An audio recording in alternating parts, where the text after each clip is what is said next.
Greetings gamers, KWK here with another long play for you, and this long play we're going to be playing Mickey Mousecapade. As you can see at the title screen it just says Mickey Mouse, so trust me, it's Mickey Mousecapade, at least in the US. Apparently this is just a port from a Japanese version of Mickey Mouse that's called Mickey Mouse Adventures in Wonderland, and this version is the US version that we're playing today, which features a drastic amount of differences compared to the Japanese version.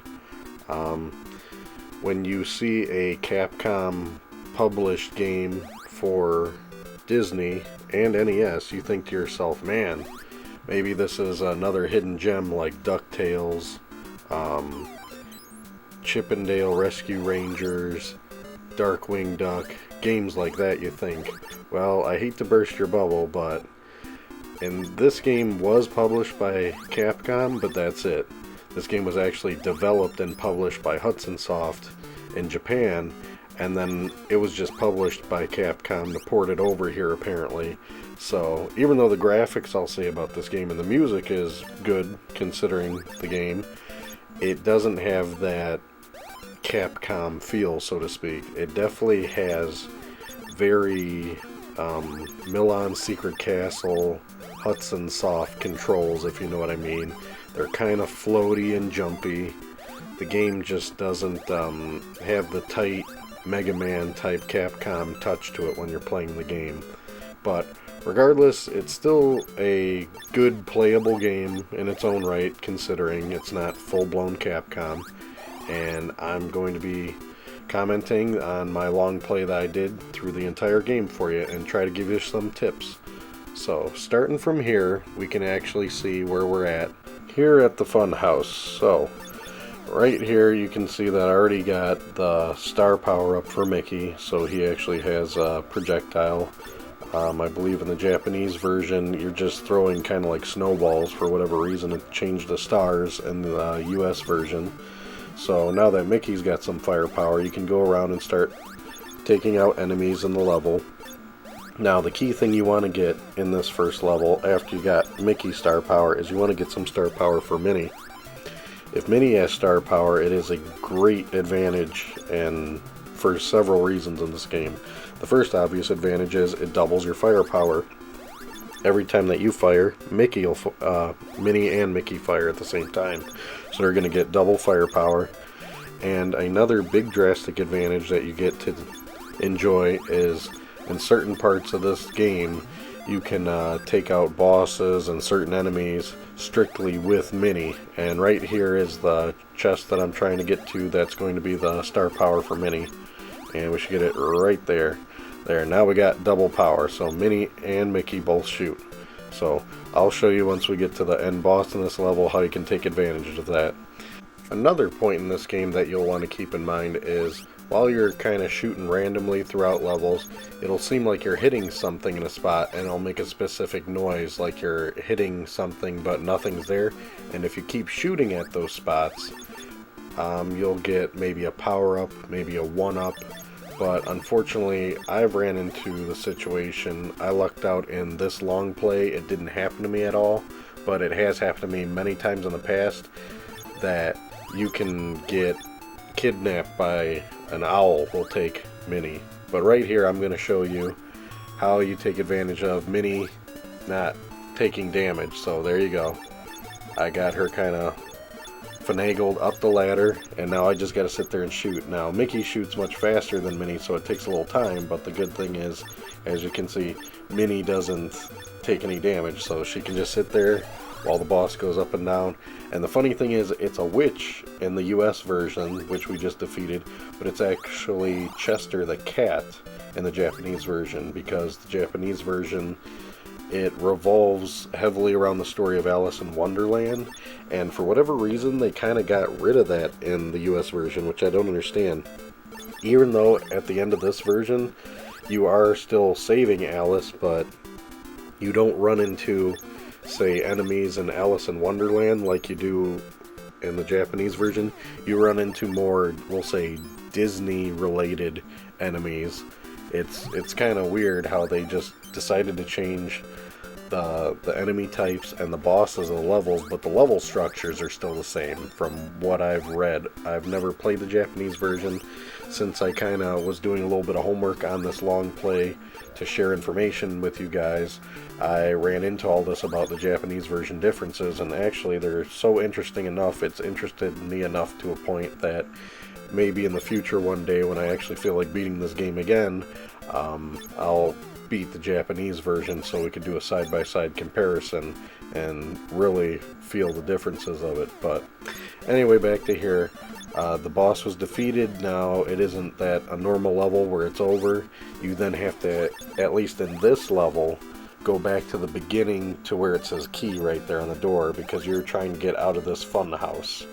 And once you get out, boom, you get to see for the next level.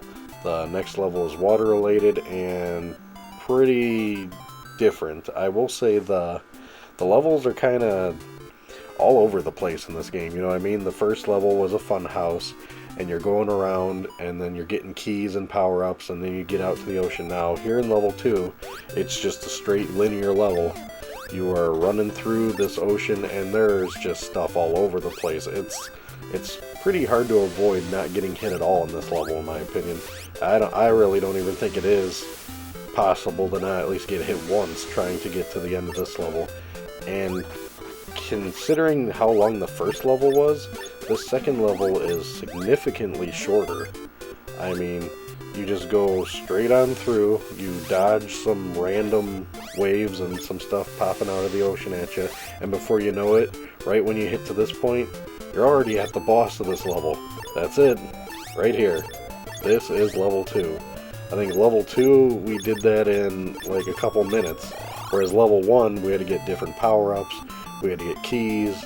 We were going through a whole type of Metroid setup compared to a Mario setup right here where it was all linear and you blasted through. Then you get to this world. Level 3, I describe this level as a nightmare. In my opinion, this is the hardest level of the entire game. I personally hate this level, still to this date. This was very trying as a child when I played this game. It drove me very crazy because you are in like a lost woods and you have to go in the right door. If you go into the right door, you will then see a different color tree change or a background change. So right there we went from pink trees to green trees. So that means you're on the right path. So it does reward you in showing you you're going in the right direction by changing the background. And if you go in the wrong door, it will take you back to the beginning of the background that you're currently at. So it'll just keep resetting over and over, and it gets pretty difficult because you still have to kill the enemies over and over. So right here, these bears that are like throwing honeycomb or rocks or whatever they're doing, they're pretty crazy, and they're not the best to be going after. The diamond I just picked up, that is for full health, which is kind of weird. I believe in the Japanese version it was a head of Donald Duck. It wasn't a diamond, so they changed it to a diamond for US for whatever reason. I'll try to go over more of the Japanese differences as they come to my mind while we're going through this long play. Now that we're in the gold or yellow forest, we're getting farther, but we still got to be careful and making sure we're taking the right path. Because right here, you got to go through more bears, and it almost feels like, you know, you want to go farther, but as you can see, I just screwed up. I went through the wrong one, and it took me all the way back to the beginning. So since I took the wrong door, now I got to fight through everything all over again, and it's still the same background, which is good. I actually did that so you can see what happens when you take the wrong way. I mean, luckily it's not taking you back to the beginning of the entire level, but it's still a hassle, especially on this one because it's got those bears. But right there, it had a hidden door.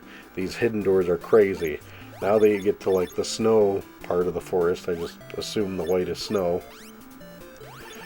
Now we're looking for another hidden door because one hidden door just ain't enough. And this one is where it is a real tricky. This one was very difficult for me to find as a kid because there wasn't any internet, or I don't even remember having a video game magazine on this. I just remember playing this forever until I could figure out where it was.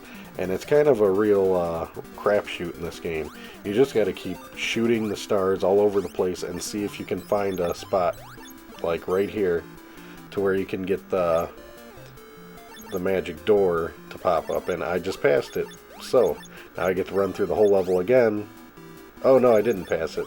Is it right here? Or was it the other one? It's somewhere by the start. I remember in this one. There it is. I thought I passed it. No, it's right there. Now you're finally at the last part of this level, which is way longer than level 2, and kind of on par with level 1, so level 2 is kind of funny how short it is.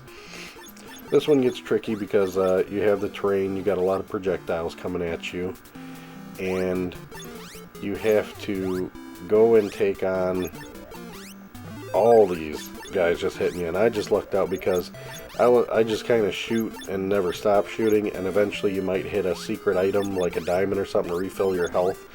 And this isn't really a game that you play to not get hit at all, because it's kind of the mechanics. I mean, Minnie is kind of a hassle to deal with. She kind of slows you down, because if she gets stuck, you're in trouble. And then you get bosses like this. I don't know what this thing is, some kind of crazy snake that shoots stuff, but right there, he's not too tough. The bosses in this game aren't really super difficult. I mean, a good way to put this game is it's not a hard game, but it's easy to die on the bosses, if that makes any sense. It's not a hard, but you can easily die if you don't pay attention. Now here's another level that reminds me of level 2. This level is literally 4 screens. That's it. We're gonna go through this part on the ship, and then here's our second screen. This guy's throwing skulls at us. Alright, took out that pirate. Here's our third screen. It's just a flip-flop of what the other screen was, really. And we got one more guy to take out here. And the funny thing about this is, here's the fourth screen. This is the end of this level. Now, right here in the Japanese version, I'm going to do the mini trick, or I'm going to attempt to. I think I pull it off in this. In the Japanese version, it's actually Captain Hook, so it's a reference to Peter Pan. But for whatever reason, we get, Pirate Pete, or whatever this guy's name is. That is like a Mickey character villain. It isn't Captain Hook, which Captain Hook is much more fitting for this, in my opinion, but whatever. There we go. We got Minnie, so this is kind of a must right here. Getting Minnie on this guy. This guy's pretty tough. But you would have to keep shooting and going up and down on the ladder, and just getting Minnie there is a lot easier. But there, this level's done. That was 4 screens. Great. What's next? Oh, now we're already going to the castle. This is the last level or world of the entire game now. Already at the castle. So, here at the castle, this is a lot like level 1 again. It's kind of a maze. You got to revisit some areas. You got to kind of adventure around and see where things are hiding and stuff. And you have to find a key again, because you have to open the door to the end boss. Now, in this one, the key is pretty well hidden. You got to take a right path to it. And I found that there's some type of secret item here. Good. Luckily, here's the other problem with Minnie. She is such a pain to work with, because you can't walk through any of the level without her. So, she doesn't jump perfectly with you, and you got to keep like resetting and kind of like recalibrating how she falls. And right there, I finally got her with me. So I mean, she is quite a nuisance. It'd be nice if you had like from Sonic 2, you can turn tails off and just be Sonic. It'd be almost worthwhile, even though Minnie is a great advantage on the bosses, on a few bosses to beat. I would almost prefer just to have Mickey by himself, because she's just such a hassle to keep carrying around. And this level really highlights it the worst, because there's a lot of platforming. And it's one thing to clear the jumps with these type of controls, because like I said, these are Hudson Soft controls, not Capcom. And it is just tough to keep it all in sync the way that's working. Now right up there above me is the door that I need the key for. But here's the key. So all I need to do is grab the key in the corner, get past all these bad guys, and once I have this key finally, Just kind of clear out these guys. That key will open the door to the final boss of this game. And that's pretty much it. I mean, this is not a very long drawn out game. It's really, I don't know. I'm assuming probably back in the day this game went for 50 bucks, but it's kind of a rip because I think anybody who would give it a good time of day could easily have this game beat in a day, even if you never played it before, if you just kept trying. The most cryptic part of the game is the forest level, and once you kind of got that figured out, the rest of this is just kind of chug and plug on through. I mean, right here now all we got to do is get to that door finally, since we have the key. And once we have that key, we're just going to be fighting the end boss, which is going to be a big surprise, I'm sure. So right here we got typical boring enemies, which I don't even know how they're related to anything. You got a lot of birds in this game and a lot of different things that attack you. And it gets pretty tricky with your health in this game. Whenever my health is low, I just try to shoot sporadically throughout the levels and see if I can find another point where there's going to be like a power-up of some sort. And we just got this guy. That don't need to go that way. If we go the thing to the left. Yeah, we're gonna have to go to the left probably for that one. And gotta drag Minnie on up here once ever we get there. But like I was saying, there's not a whole lot going on to this. And this is probably the toughest part of this level other than the end boss, because you gotta fight him again. And him up there is not easy. He shoots fast, he's got a lot going on, and boom.